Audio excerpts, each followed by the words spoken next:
মাংস।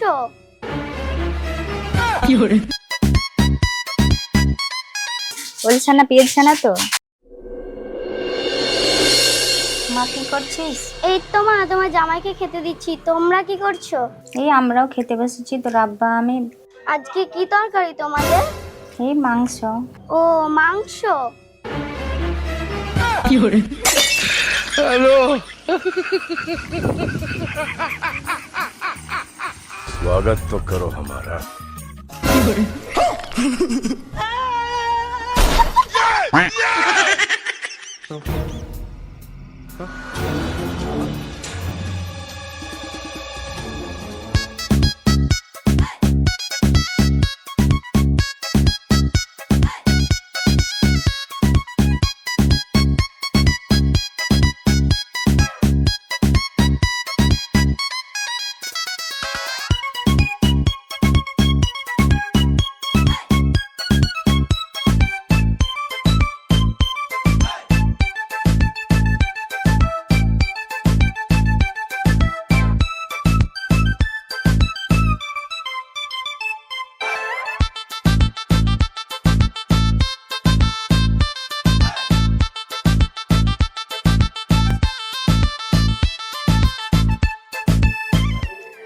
শাশুড়ি মা, শ্বশুর আব্বা, থাকেন থাকেন, আসছে। হ্যাঁ তাহলে, আর রান্না খুব ভালো হয়েছিল। মাকে বলতে বললো যে আমাদের মাংস রান্না হয়েছে। জানোই তো সমুদ্রের বাচ্চারা পাশে বাড়তেই বাড়ি, যেদিনই ভালো মন্দ রান্না হলো সেদিন এসে সব খেয়ে চলে গেল, আর আমাদের পাতায় একটু কিছু জুটলো না। ওগো মেয়ে তো বললো জামাই খেতে বসেছে, আমি কি আর জানতাম ও পেটুক জামাই ভাতের থালা নিয়ে দৌড়তে দৌড়তে চলে আসবে। শুনিলাও, আজ যা হইলো হইলো। আজকের পর থেকে মেয়ে যখনই ফোন করবে, খাওয়ালি কিছু জিজ্ঞেস করলে শুধু বলবা আলু সোনা ডাল আর কুচু, ঠিক আছে? যতই ভালো মন্দ রান্না হোক বলবা না, বুঝতে পেরেছো?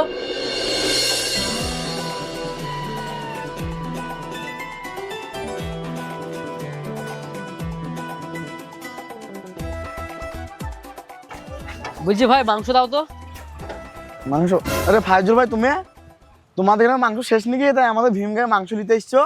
আর বইলো না, সে বলে না শুকে থাকতে ভূতে গেলায়, বুঝতে পারতো? ওইরকম অবস্থা হয়েছে আমার। পাশের বাড়িতে মেয়ের বিয়ে দিয়েছি, ভেবেছিলাম মেয়ের বাড়িতে ভালো মন্দ রান্না হলে আমাকে একবার টিকে দিয়ে যাবে। এখন দেখছি সম্পূর্ণ উল্টো। এখন জামাই যখন আমার বাড়িতে মাংস রান্না হলো তখন এসে সব খেয়ে নিল, আমি খেতে পাইনি। সে কারণে তোমাদের এই ভিন গায়ে এসেছি আমি মাংস কিনতে। দাও মাংস দাও। আচ্ছা ঠিক আছে।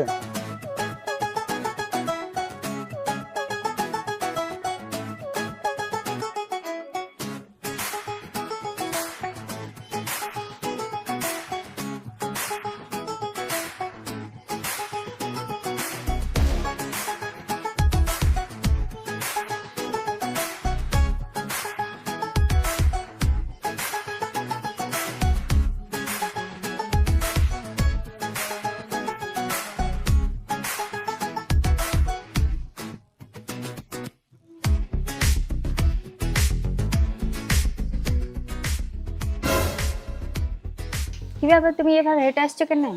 চুপো চুপো চুপো, দেয়ালেরও কান আছে, দেখতে তুমি জামাই অত্যাচার। সেই কারণে আমি ভেনগা থেকে মাংস কিনে এনেছি, বুঝতে পারলাম? মাংসটা ভালো কি ঝাল কি কষি রান্না করবা, আমি মাঠ থেকে এসেই খাবো, ঠিক আছে? আর হ্যাঁ, মেয়ে যদি ফোন করি রান্নার কোনো কথা জিজ্ঞেস করে কি বলতে হবে মনে আছে তো? হ্যাঁ, বলছে না পেয়েছে না তো। বাহ, সাবাস। কারবো দেখতে হবে তো, শিখে গেছো।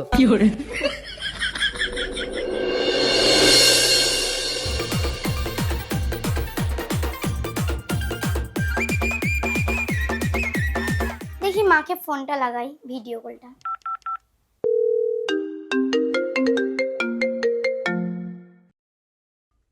কি করছো মা? এই কি করবো রে মা, এই রান্না করছি। কি রান্না করছো আজকে? এই আলু সানা আর ডাল। ও, শাশুড়ি মা বুঝো, ওইটা কি? ওইটা ওইটা কই কি কই আলু সানা দাও।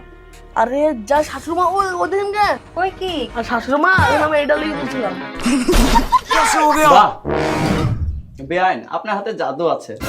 বড় বড় রেস্টুরেন্ট খাওয়া হাইর মানাবে, সেই লেভেলের রান্না।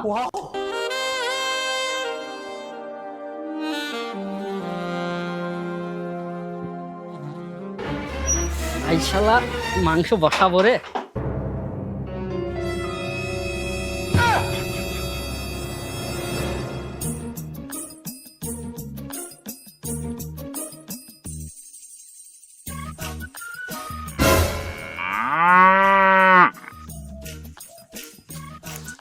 বাহ, বিয়াই মাংস কোথায় থেকে এসেছে লাগো?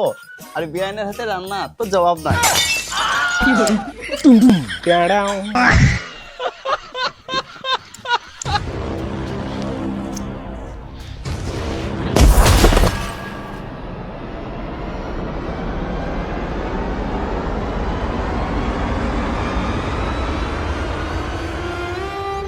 তোমাকে বারবার করে ভুলে গেলাম, যদি মেয়ে জামাই ফোন করে তোরাকে বলবা যে আলু ছানার পেঁয়াজ ছানা ভাত হয়েছে, তা তুমি আমার ফোনকে বলে দিয়েছো। এক কুচো মাংস থুই যায়নি, পুরো কড়াই ফাঁকা। আরে আমি ওরাকে ডাকিনি গো, ওরা কি করে চলে এসছে আমি নিজেও জানি না। কি আর করবো, চ আলু ছানা পেঁয়াজ ছানা যাচ্ছে মোবাইল দেখা। উফ বাপরে বাপ, গ্যাসের লাইন দিতে গেছিলাম না যুদ্ধ লাইন দিতে গেছিলাম। ইয়া যে হারে দাম বাড়ছে গ্যাসের, সোনার দামও এভাবে বাড়ে না রে।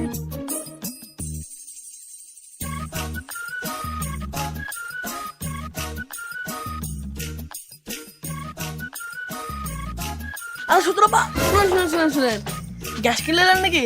হ্যাঁ গো, সে সকাল থেকে লাইন দিয়ে এখন এলাম গো। বলছি যে তা আমি তো আপনার জামাই, আপনার একটা যে লিখে দেবেন, গ্যাসটা আমি লিখে গেলাম, গ্যাসটা আমার দরকার আছে, ঠিক আছে?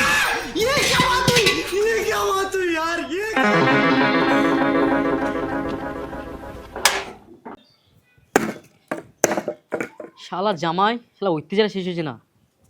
হয় বাড়ি বেচবো না হয় জামাই গোষ্ঠীকে বেচবো, কিন্তু আমি বেচবই, চাটা বেচবই। কি করে তুমি গ্যাস নিয়ে আসতে গেলে, গ্যাস পাওনি নাকি? গ্যাস ঠিকই পেয়েছিলাম, সেই সকাল থেকে লাইন দিয়ে গ্যাস ঠিকই পেয়েছিলাম আমি। তুমি তো জানো তোমার জামাই আছে, তোমার জামাই ব্যাপারে কি বলবো আমি, সব তো ভালো করেই জানো।